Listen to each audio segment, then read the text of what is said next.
In this video, I'll show you 3 actionable design tips to design your own book cover, even if you consider yourself not a great designer.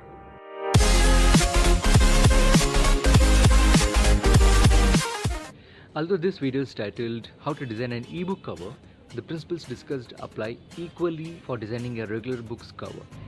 And before we begin this artwork, just read and remember this beautiful thought from David Eric Grohl, who is an American rock singer, songwriter, guitarist, drummer, multi-instrumentalist, record producer and film director.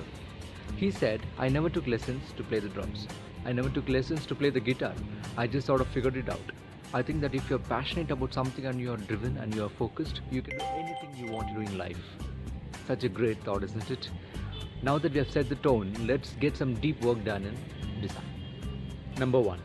Let the book's cover possess your concept. An ebook's cover is like the first impression your reader will get about your book, because in the art world, images travel faster than words. It's the face of your book.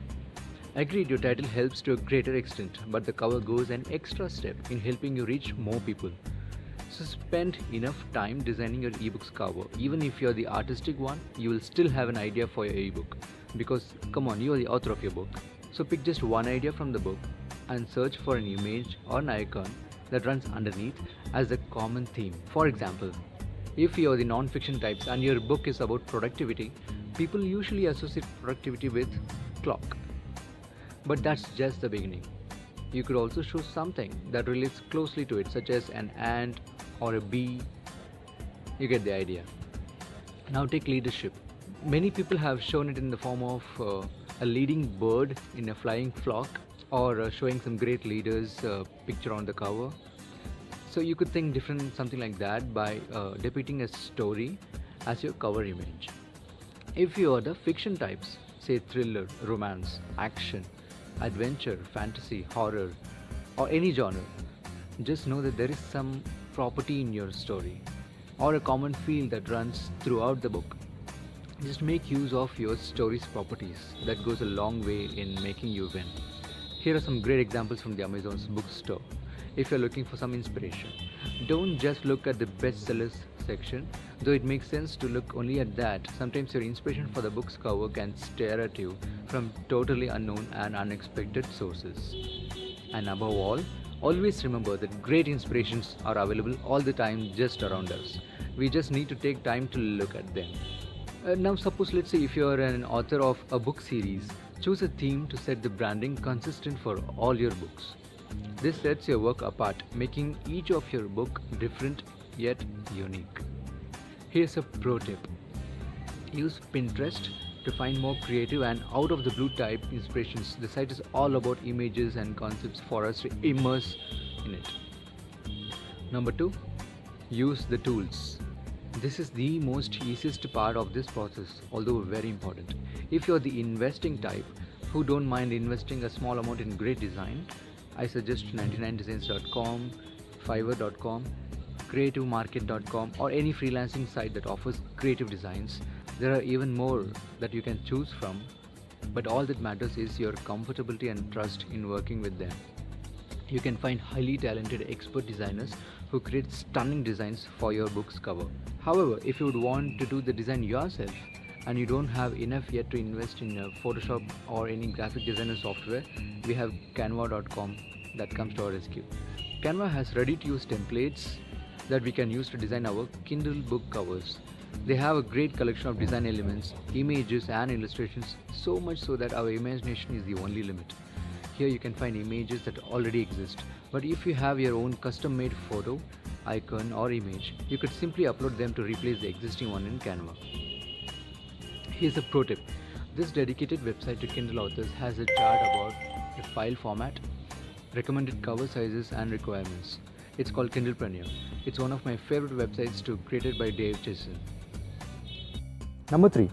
Keep it simple. Either write one word on your cover describing your book or put its visual cue. Don't repeat the concept on your cover. For example, here's a TED Talk about book design given by Chip Kidd that conveys this basic design principle. Simplicity is one of the secrets of successful book cover design. Don't throw in too much text on the front cover.